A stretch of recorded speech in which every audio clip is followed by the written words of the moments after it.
What up? Long time no see. It's been a while since I have recorded a video. I think 5 months now, almost 5 months, something like that. I've just been kind of all over the place, and a lot of stuff has been happening. Um, so yeah, I thought I'd get back and record Beginner's Guide. I played this game before, and it's I don't know, I'd say it's up there in my top 10 favorite games, and I just figured, even though I've already played it, why not just play it, as a video. So that's what we're gonna be doing today in the game. It's kind of like a walking simulator type game, but the story is really good. My God, flashbang. Please make sure audio is on. It is on. I can hear it. Yeah. It's gonna Hi be a there. lot of Thank you walking very around. much for playing The Beginner's Guide. My name You're is welcome. Davey Reedon. I wrote The Stanley Parable, and while that game tells a pretty absurd story, today I'm going to tell you about a series of events that happened between 2008 and 2011. We're going to look at the games made by a friend of mine named Coda.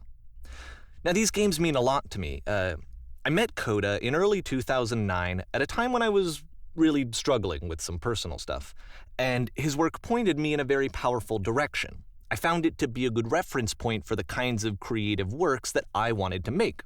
So just to start you off, this is, I think, the first game he ever made. It's a level for Counter-Strike. You can walk around here, by the way. And mostly it's just Coda learning the basics of building a 3D environment. But what I like is that even though he starts from the simple aesthetic of a desert town, he then scatters these colorful abstract blobs and impossible floating crates around the level. And of course, it destroys the illusion that this actually is a desert town, and instead this level becomes a kind of calling card from its creator. It's like a reminder that this video game was constructed by a real person.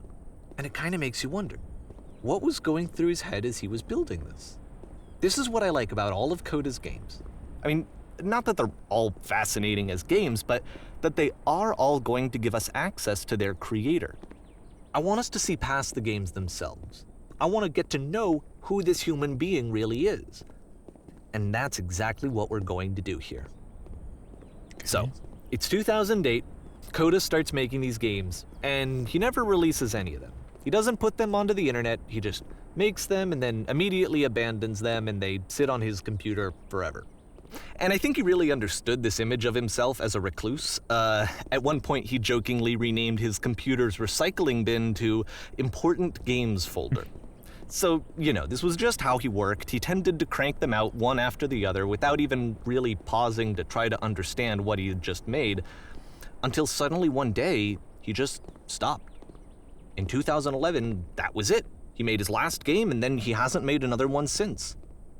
And that's why I've taken this opportunity to gather all of his work together, is because I find his games powerful and interesting, and I'd like this collection to reach him, to maybe encourage him to start creating again.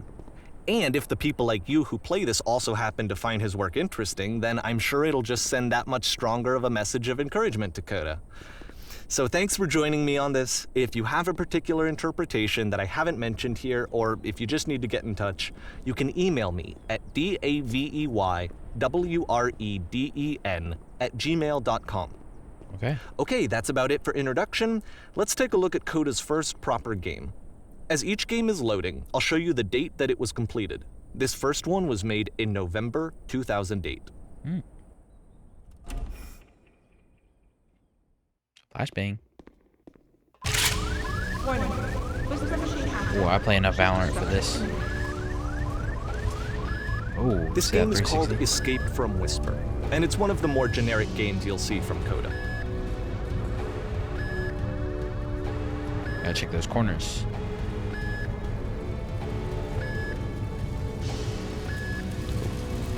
Brimstone ult in there.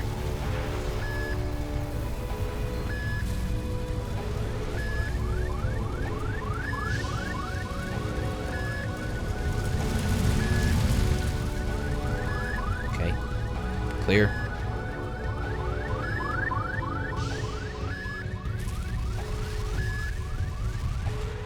Oh, hell no. Security code breached. Hostile alien life forms inbound. it kinda looks like this game was abandoned mid-development. For instance, you have this gun, which you'd think would indicate that there are supposed to be monsters or enemies somewhere, but then clearly there are no enemies anywhere. You can't even reload the gun when you run out of bullets. But ultimately we don't really know. Maybe Coda thought that actually it was complete the way that it is. And I think that we should talk about his games for what they are, rather than for what they're not. I agree. Enemy force neutralized. I love how you can see the bottom of the universe from this room. Can I see the top? Oh, I can kind of see a line there. I don't know if that'll show up in recording. That's funny. A maze. See, I remember a lot of parts of this game, but Apparently not the all of space them. station has a labyrinth on it. Sure, I don't know.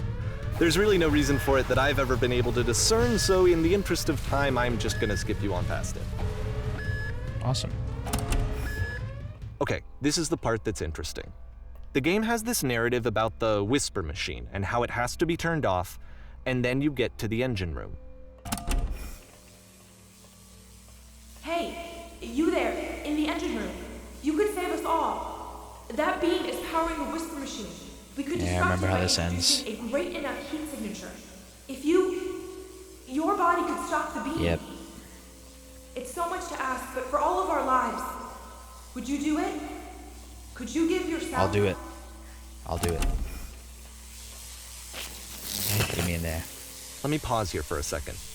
What you just experienced, stepping into the beam and then dying, is probably what Coda had initially intended when he was developing this level.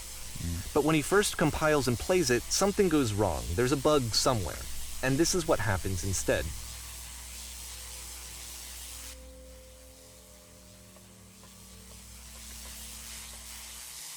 Oh shit.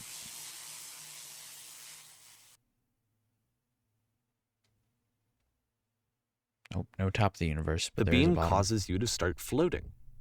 And this is an important moment for him. Because yes, this is technically a glitch, but Coda identifies something human about it, like how small it makes you feel in the face of this larger chaotic system. Or this floating could be the afterlife, a peaceful place, juxtaposed against all of the hysteria that you've just had to traverse.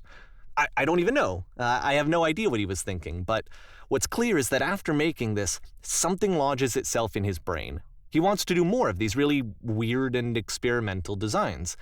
So he stops work on this and moves on to a stream of tiny little games that go in all sorts of directions. Let's go ahead and take a look at the first game he made after leaving this one behind. Okay.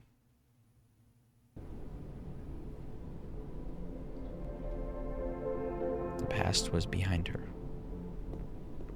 Yep, I in remember this this game one. you can only walk backwards.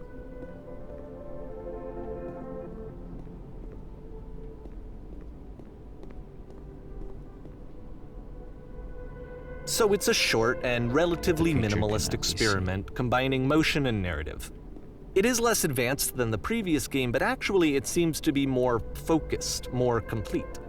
Coda's trying to give it a unique voice rather than simply basing it on a pre-existing trope.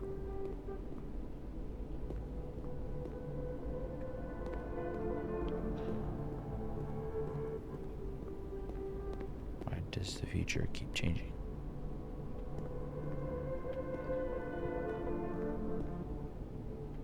I didn't see that room.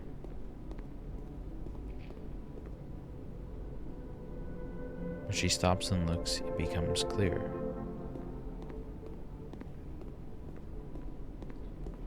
But the future is always behind her. How will she find the strength to confront it? It's cute. It's a short little thought, it says what it wants to say, and then it ends. Didn't need anything more than that. Which to me is why it works, because it gets out quick. Okay, next one. Okay.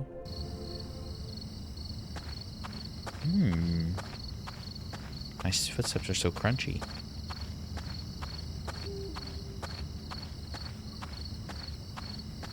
Crunchy out footsteps. And that's it. Okay, the meaning of this game won't be clear just yet. Please be patient with me for a few more games, and I promise you'll see what makes it interesting.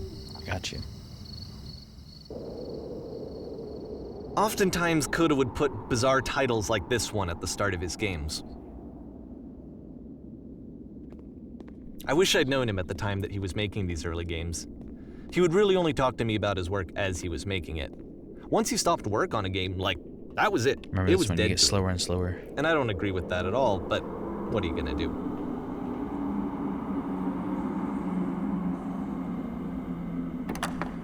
Once you've been slowed to an absolute crawl, the door at the top of the stairs opens. So why, if Coda's not showing these games to anyone, why bother opening the door at all?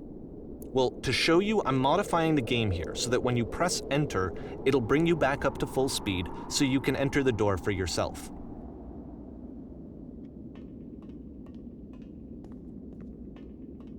Sweet. There's a bunch of game ideas in here, I think. Like staring at a bear for 3 hours. Bear. These are all game ideas. Game filled with chairs except one chair is floating. A room that's warm and nice and filled with little ideas for games.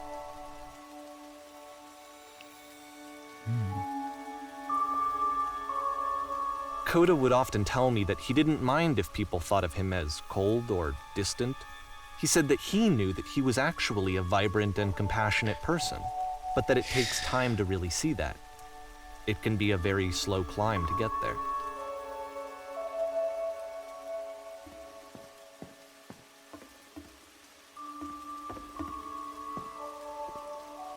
It's pretty. Ready, set, fish. I like fishing.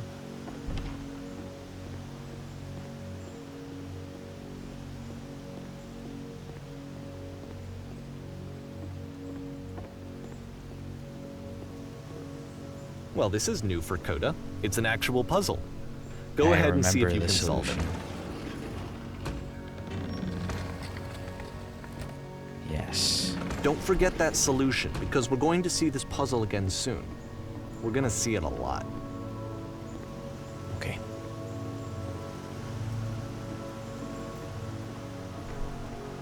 So that seems to be it, right? You walk down a corridor, you solve a puzzle, you get to the end. Simple enough. All right, now I'm going to modify the game again so that when you press enter, it'll remove all of the walls from this room. Isn't it a big maze? Oh no, oh no. This one isn't one big maze, but that is a lot of fucking hallways. Holy shit. How about that? There was more to it than we had any Forgot way of about knowing. this. I actually Forgot find about it funny Edo. that this game comes after the Stairs game since they essentially convey the opposite idea. So, in the Stairs game, a dull exterior concealed a rich interior. And then, in this level, a dull interior hides this fantastic outer world. Either way, I think that the point is the same, is that most of the time you don't get to know what you're missing, or even that you're missing anything. That's not your role as a player. So if your role here is not to understand, then what is it?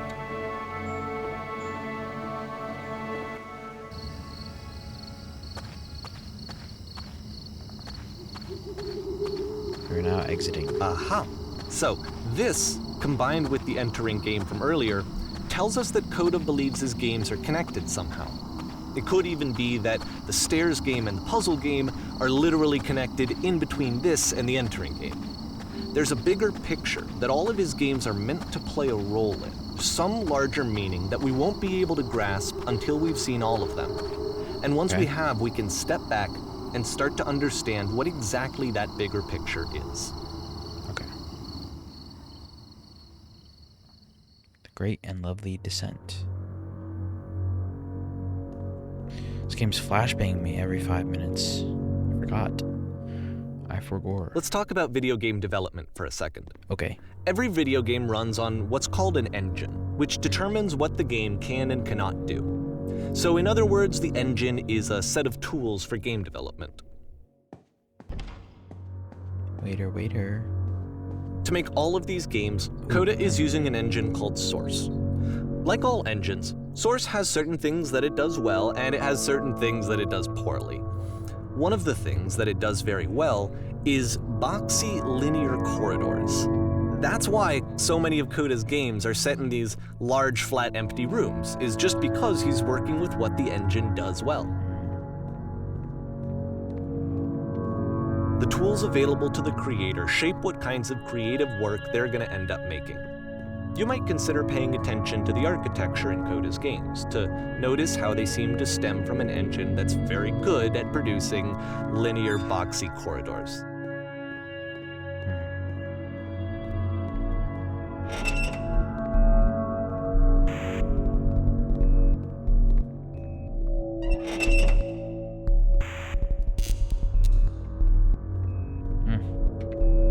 I'm stuck. Help.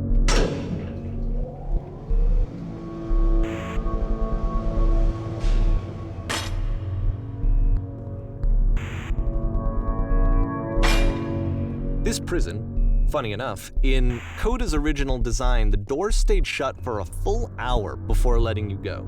No, thank If you. you don't mind, I think we're gonna skip that. I appreciate it. This is something that he and I used to argue about a lot. You know, whether a game ought to actually be playable, whether it means anything if no one can get through it. And I would always defend that, all this work goes into the game, why not make it playable and accessible? And so we just got into heated arguments over it, and there was one time that after one of these conversations, he went home, and a day or two later, he sent me a zip file entitled Playable Games that was full of hundreds of individual games, each of which was just an empty box that you walked around in and nothing else. Believe me, I played every single one of those just to find out if there was like a gag hidden somewhere. There wasn't.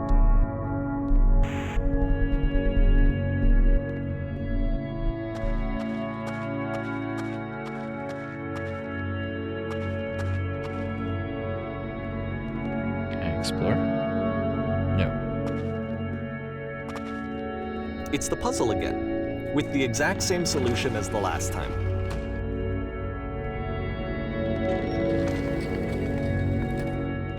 Open sesame. There's still no clear indication of what makes this puzzle so special that Coda is going to return to it over and over. But I promise I'll share with you my interpretation very shortly.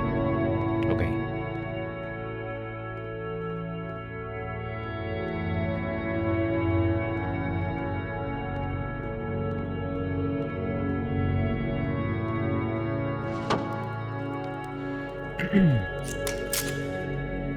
You there? Did you come from Here, up above? Coda begins What was using a up kind there? of dialogue system that he fashioned out of the engine's chat capabilities.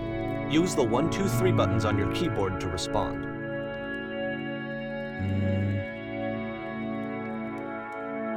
It's an enormous prison. I spent hours in it.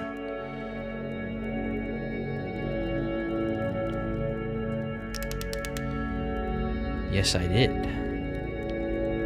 Puzzle to again, perfect. Now please tell us how you solved it. Tell us the solution. Tell us how to get to the other side. None of these answers are what I want to say.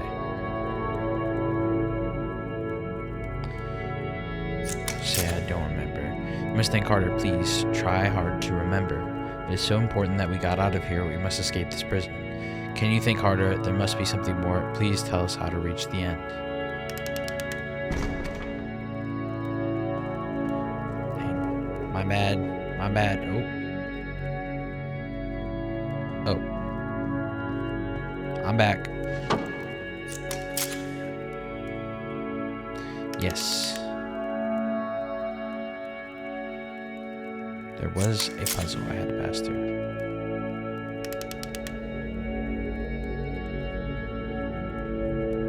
And why would I care about the space between the doors? Okay. See it again soon.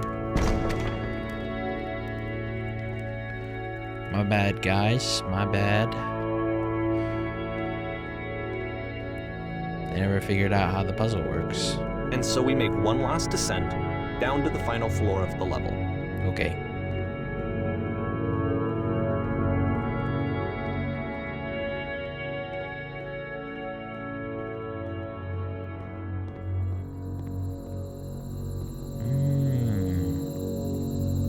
Lamppost from the beginning of the game. It's a lamppost. Okay, I can't tell you quite why, but for some reason, Coda fixates on this lamppost. It's going to appear at the end of every single one of his games from here on out. I'll tell you what I think. I think that up to this point, he's been making really strange and abstract games with no clear purpose, and maybe you can only float around in that headspace for so long. Because now he wants something to hold on to. He wants a reference point. He wants the work to be leading to something. He wants a destination, which is what this lamppost is. It's a destination. We're going to see it in the work as well. His games are just going to become a lot more cohesive, a lot more fully developed, with more of a clear idea behind them. And as we go, that idea will get clearer and clearer and clearer. Sweet. Lamppost. It's pretty. Strange apartment complex, though. Wouldn't want to live there.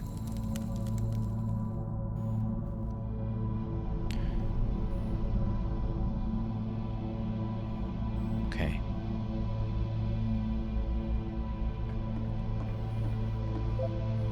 Nice room.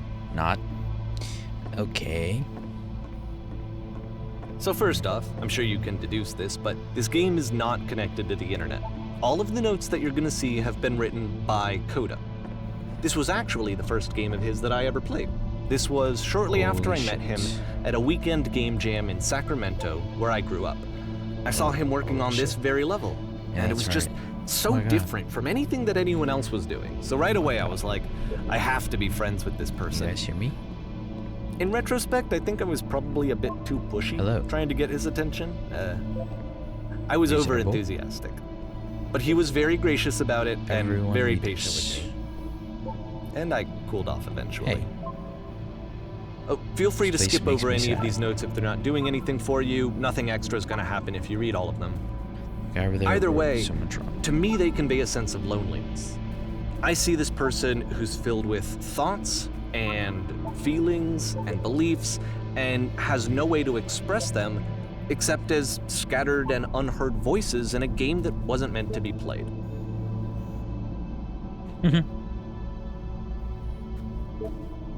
But it's ironic, isn't it? That in playing this game and seeing how alone Coda often felt, that we get to know him better and actually kind of connect with him. And I have to be honest with you, this idea is really seductive to me. That I could just play someone's game and see the voices in their head and get to know them better and have to do less of the messy in-person socializing. I could just get to know you through your work. I think this is why I always liked Coda's games so much, is because it felt like they let me have that connection.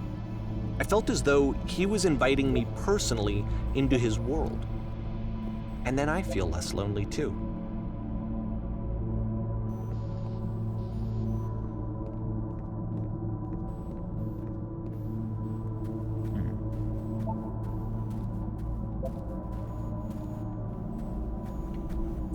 Can't even fall off the edge.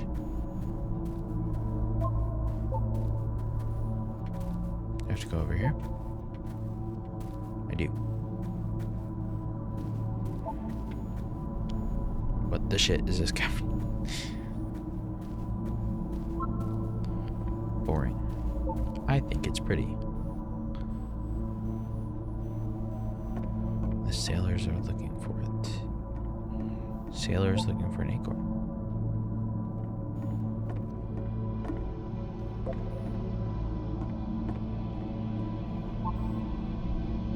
But so true, bro. Go piss, girl. Recognize me, please. Oh,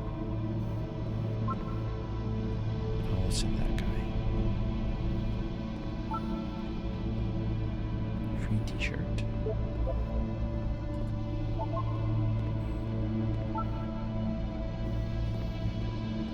I could literally spend hours here. Wow.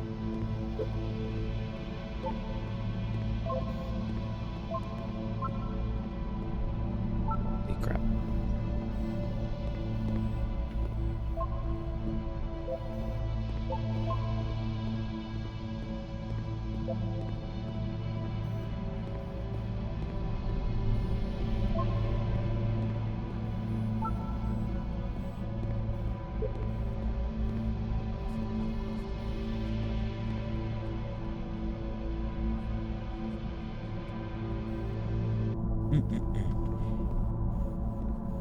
It's a cool painting.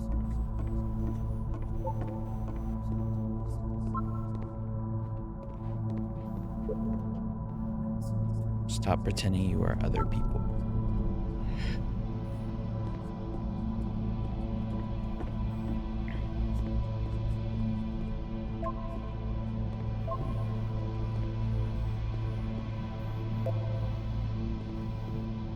I literally spend hours in this fucking room. Oh At the my end of God. this level, we're going to see the puzzle again.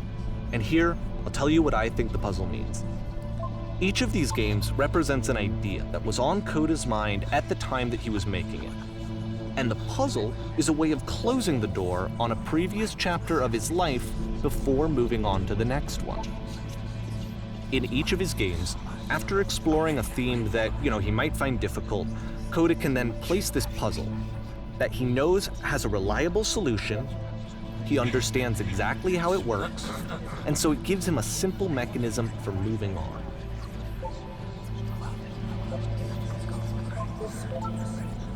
And because there's this dark area between the doors, a space between spaces, before you move on, you get to pause. Just for a moment, a few seconds to reflect on and let go of the events that led you here. To step back and connect the pieces together. To grasp at that elusive bigger picture. There's a lot of typewriters.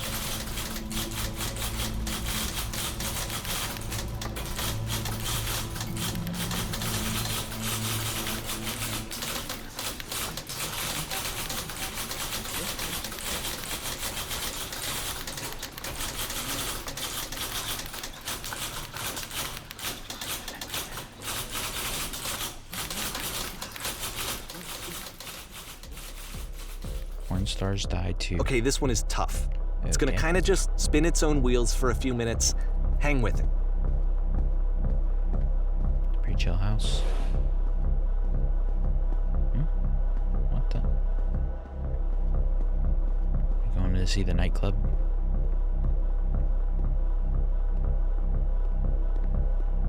That's what it sounds like.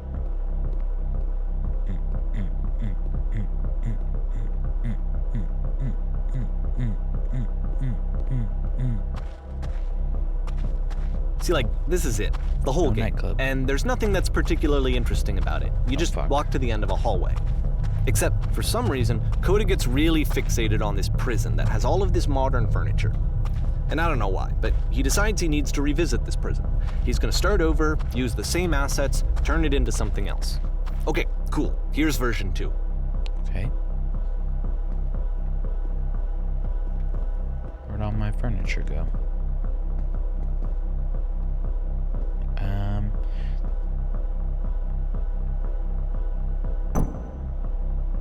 Okay, that's not what I asked for.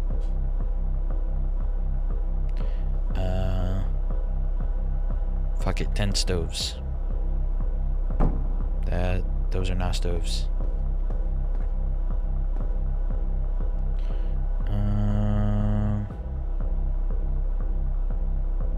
I like the Tesla coil idea. That's not a Tesla coil. A table. A table. It's broken. Yeah. Pretty sure none of my choices are making any difference. That is an ugly fucking table. Oh my god. And you just duplicated it 40 times. There's a bit more to this one, but still, it's not really communicating It's anything. giving me, like, it's kind of Home just Depot weird for vibes. weirdness' sake.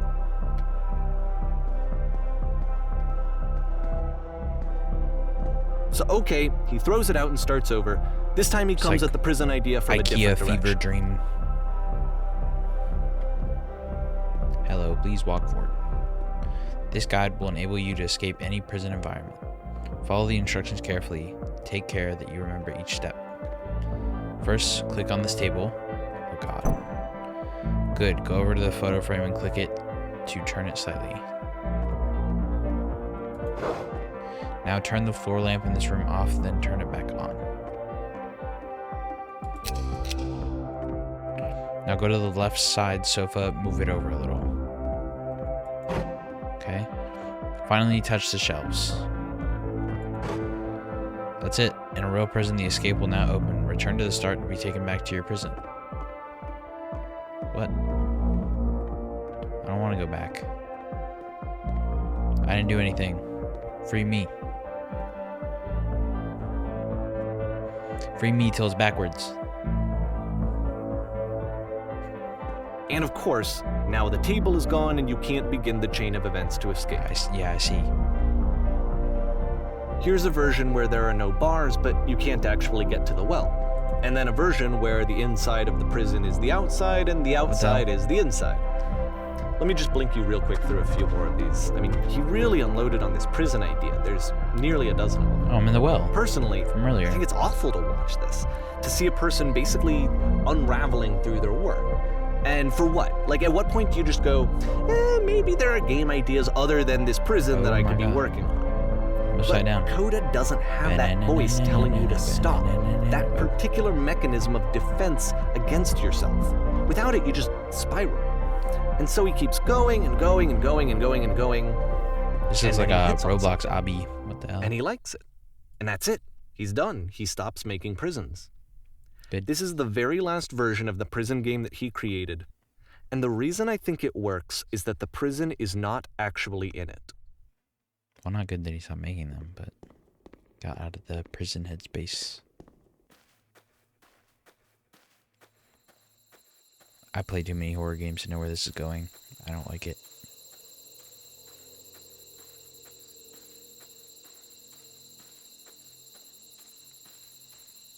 One of my friends is playing Slay the Spire 2. Never played.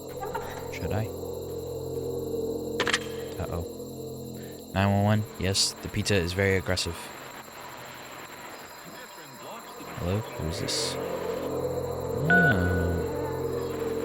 Me from after I escaped the prison. Yes. It's a conversation. And so this is what Coda wants, is to be able to talk to someone, to share what's on his mind, and to get some good advice from someone who knows. But the irony is that even in this scenario, you're still talking to yourself. You know, all of these games so far are Coda talking to himself. Sure, we'll go with this one. Do you feel any different?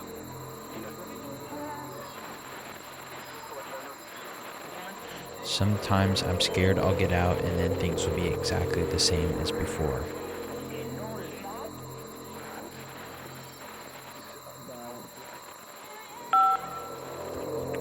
Say that one.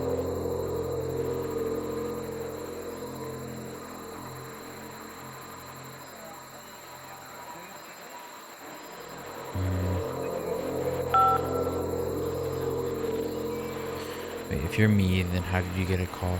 Then did you get a call from another version of you when you were trapped?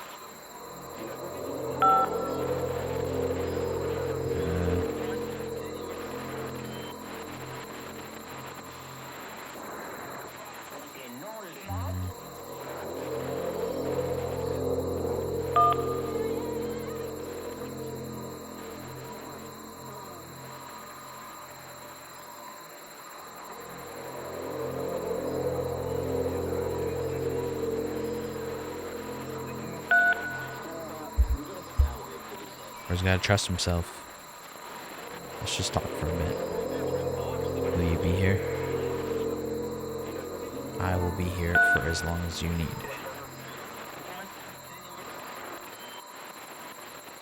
I can see why he considers this a fitting conclusion to the prison games. After all of the obsession and frustration, just to be told by someone you can trust that things are going to be okay. Wouldn't that be nice? So what would it look like if Coda wanted to make a game about talking to someone other than himself? Whoa.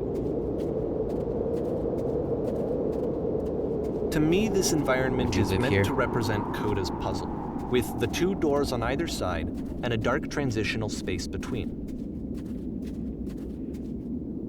Oh, there's the puzzle.